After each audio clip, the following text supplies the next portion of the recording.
एक माने भरतवंशीय राजाओं को और गए को महत्व बताएगा। ओम नमो भगवते वासुदेवाय नमः। अब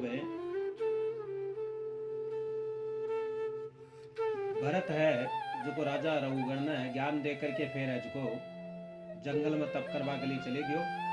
हे परीक्षित, अब भरत का वंश को वर्णन, जिसमें गए नाम का प्रसिद्ध राजा हो गया। भरत के सुमतिवा, इसने ऋषभ देव जी के मार्ग का अनुगमन किया। कलयुग में इस सुमति को लोग बुद्ध अवतार मानने लगे। इस वंश में 14 राजाओं के बाद महात्मा गए का जन्म हुआ। इसने इतने यज्ञ किए कि इंद्र भी सोमरस का पान करते हुए उन्मत्त हो गया और यज्ञ पुरुष यज्ञ में प्रकट होकर स्वयं ही अपना भाग लिया।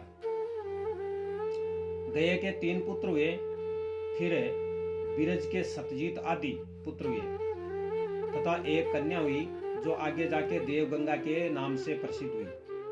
बीरज ने प्रियव्रत के वंश को उसी प्रकार से अलंकृत किया जिस तरह से वामन भगवान ने देवकुल को अलंकृत किया।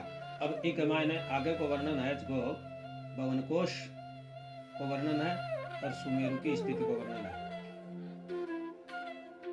राजा परीक्षित ने बतावा है गुण सुखदेव जी महाराज,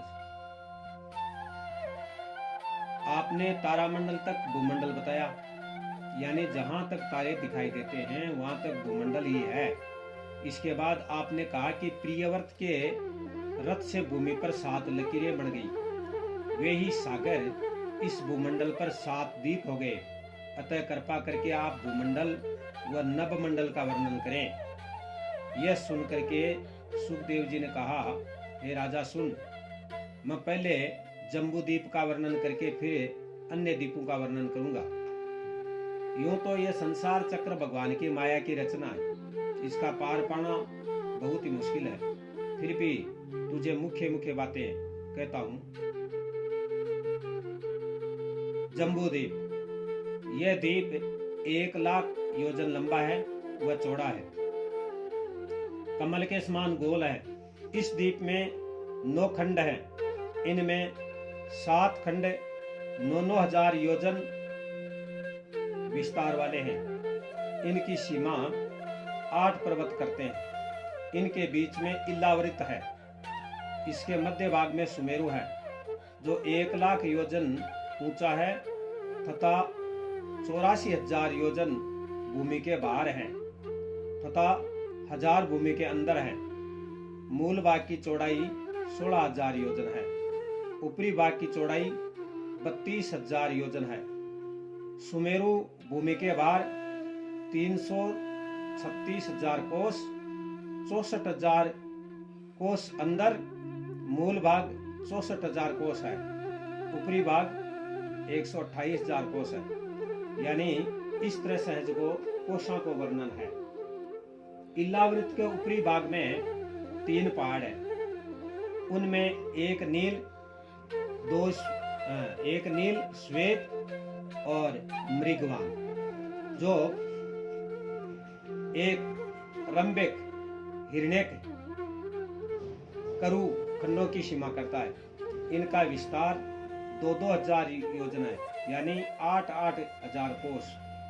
इल्लावृत के दक्षिणी भाग में एक निशित, दूसरो हेमकुट, तीसरो हिमालय, ये 3 पर्वत है, जो एक हरिवर्ष, दूसरो किमपुरुष, तीसरो भारतवर्ष की सीमा करता है। इनकी ऊंचाई 10-10 हजार योजन की है, यानी 40-40 हजार कोस। सुमेरु के चारों तरफ है, एक मंदर, दूसरो में मंदर, तीसरो सुपार्श्व, चौथो कुमुद, ये 4 पर्व हैं। इस पर पेड़, सरोवर, बाग इस तरह से है। जहाँ मंदर पर्वत पर आम का पेड़ और सरोवर है दूध का सरोवर और बाग है नंदनवन, बिको अधिकारी देवता है। मेरु मंदिर के ऊपर जगह पेड़ है, जामुन का पेड़ है सरोवर है शैत को, और बाघ है चित्ररथवन, बिका अधिकारी गंधर्व है। सुपार्श्व है पर्वत के ऊपर कदम का पेड़ है। इक्षु रस को सरोवर है, और बेभाजक वन है, बिका अधिकारी नाग है। कुमुद पर्वत बिकोपरन बड़का पेड़ है, जल का सरोवर है। और सर्वतो भद्रवन बड़े बाघ है, बिका अधिकारी केंद्र और यक्ष हैं। पेड़ा की ऊंचाई 1100 योजन, मोटाई 100 योजन, विस्तार 100 योजन है। यानी अब कोषों को प्रमाण 4400 कोष, 400 कोष, यानी बाकी लंबाई और चौड़ाई 400 कोष को विस्तार।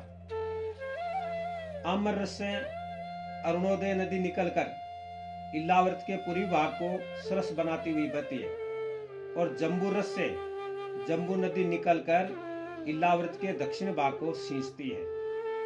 कदम रस से 5 धाराएं निकलकर इलाव्रत के पश्चिमी भाग को सरस बनाती हैं। बड़ के पेड़ से दूध, दही, घी, शहद निकलकर इलाव्रत के उत्तरी भाग में बहते हैं। सुमेरु के मूल भाग में 20 पर्वत हैं। चारों दिशाओं में 8 पर्वत हैं जो अग्नि के समान चमकते हैं।